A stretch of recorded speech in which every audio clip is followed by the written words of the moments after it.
And that's the beauty of friendship and bringing together women. You can come from any corner of the world. We have our common humanity, and then we're writers, and it was just beautiful.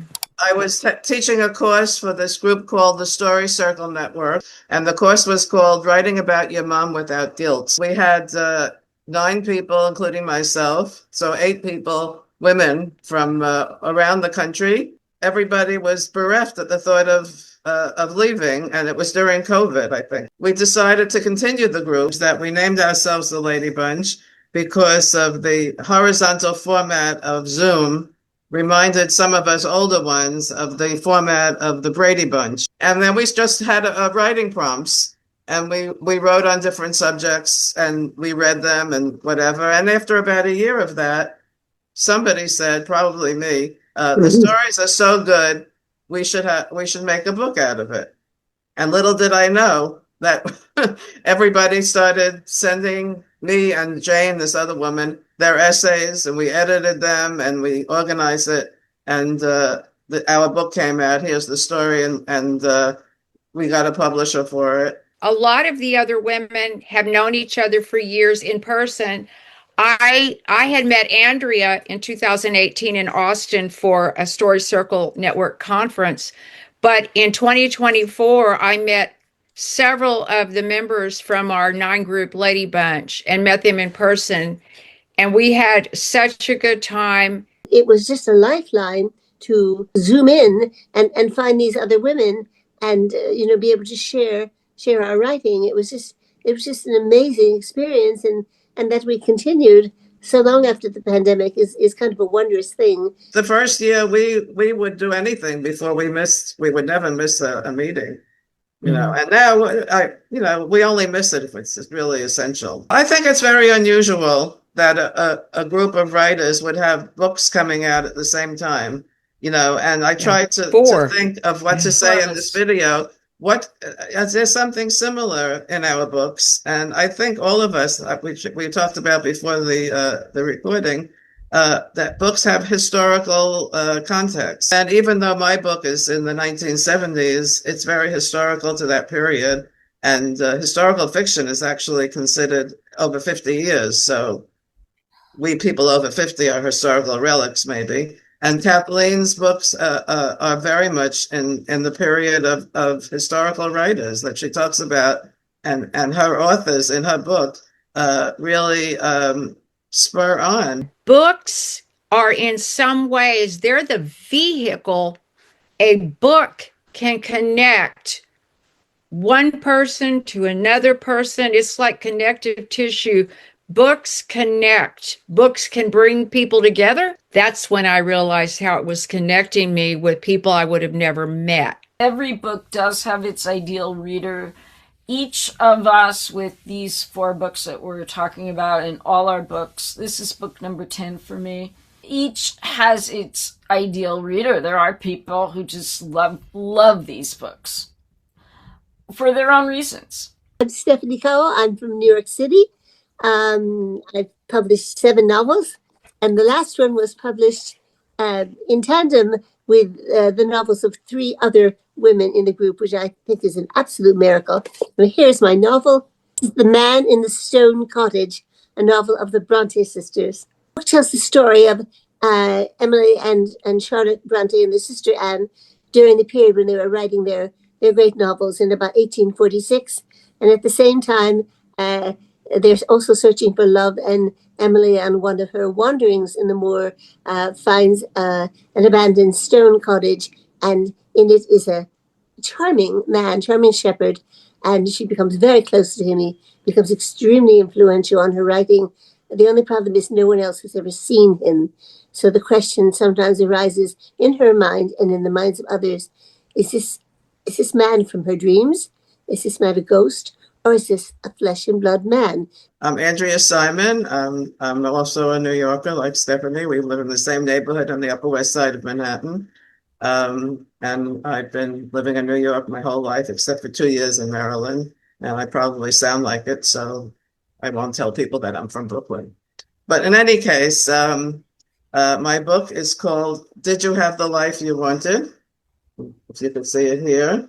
And it seems to have provoked a lot of people examining their own lives and wondering if they did. So I'm happy when people take it personally, but it's really about the main part of the book takes place in the late 1960s and early 1970s in Greenwich Village in New York City, when the protagonist moves there amid all the revolutionary things that were happening in Greenwich Village in those days.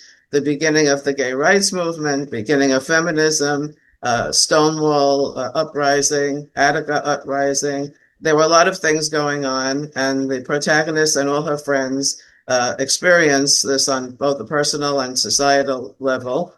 And the book takes this character through her life till she's an older woman, and she starts wondering if she did have the life that she wanted because of the time that she was basically a young woman. She didn't feel like she had the opportunities that she should have had. So she begins to ask people, her friends and her contemporaries, that question, and it had some very surprising and sometimes heartbreaking responses.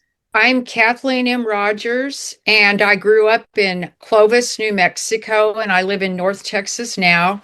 And this is my fifth novel, The Llano County Mermaid Club, published by University of New Mexico Press. And I would say I'm going to cheat and read a little summary.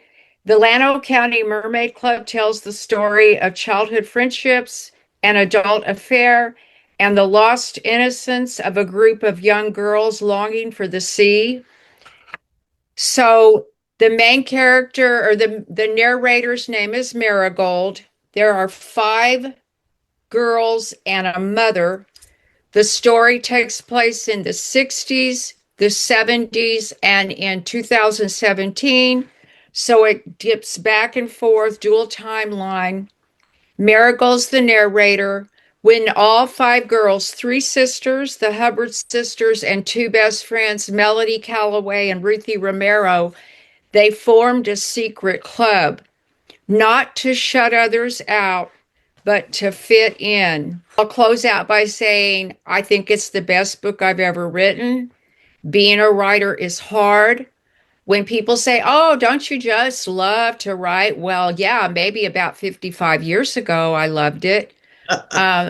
Writing and writing well is work. Hey there, I'm Catherine Kirkpatrick, and I grew up in New York. I was a New Yorker, and I grew up on Long Island, and lived in New York for most of my adult life, and then I moved to Seattle. So this is the book I'm going to talk about today that has just come out, To Chase the Glowing Hours, a novel of Highclere in Egypt. And it is set in 1922 and 1923 during the opening of King Tut's tomb.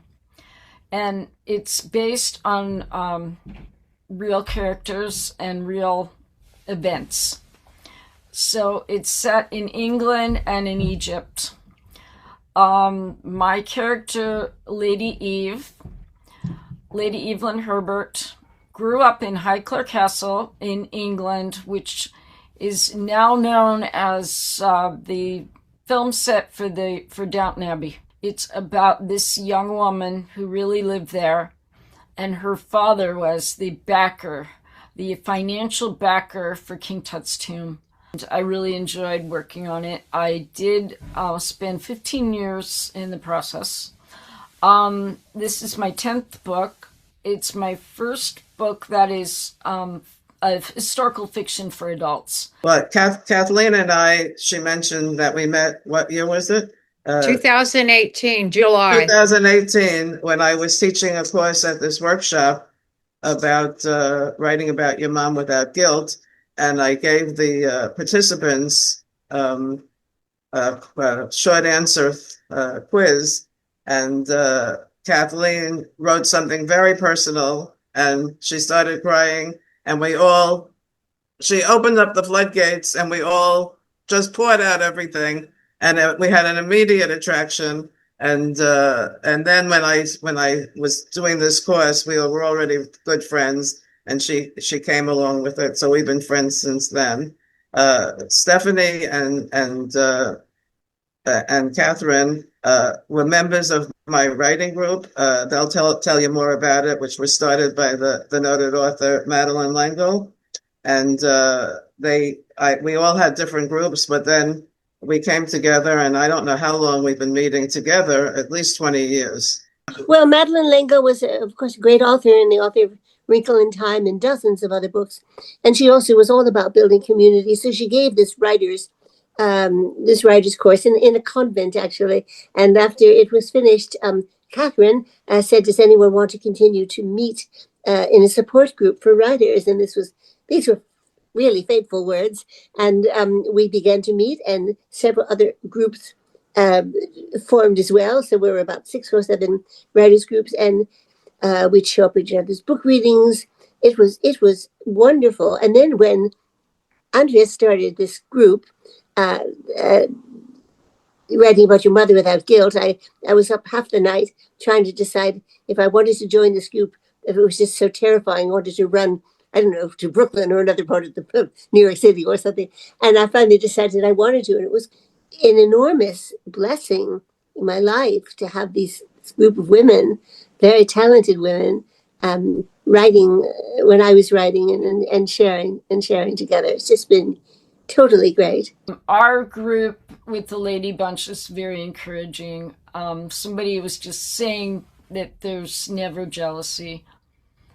And we encourage each other. We tell each other the same things that we need to be told. One thing that we love to do in our group is we celebrate the completion of every book. When each of us has a book that's published, we do some kind of celebration. Some of our celebrations have been online. Some celebrations have been in person. We tell each other that you can be very proud of your accomplishment. This is something really important, not to let it go by. I just have to plug this book again that Catherine edited, and Andrea, your name's not on the cover, but I think you did some editing for this book. So my story is, I grew up in New Mexico, as I stated earlier. I discovered Madeleine L'Engle when I was a young mother, and my oldest son, who's 40 now, came to me in 3rd grade and said, Mama, will you read this book, Wrinkle in Time? When your child comes to you and asks you to read a book, you drop everything. Whether you're a writer and you're writing or you're reading something else, you read the books your kids ask you to read. I discovered her then, loved it. Then I read her nonfiction book, A Circle of Quiet, and I longed for that kind of mentor. I never got to meet her except through her writing. And then lo and behold, just a few years ago, all these New York, Andrea, Catherine, Stephanie, they didn't think like, oh my God, this chick from New Mexico. They welcomed me into their circle of friendship. Then I found out that they had this book out, and I read this, and I felt like I'd finally found that group of writers. I wanted to just read the last paragraph of the anthology, which I think sums up our feeling as a group. And it says, as members, we believe that women are capable of generous and congenial support. We don't see a jealous bone. We lift each other up during life's trials and rejoice in our successes. We are a mix of seasoned writers with several published books and those who write journals and other personal reflections. In our special place, we Lady Bunches are equal to being ourselves with something worthwhile to share.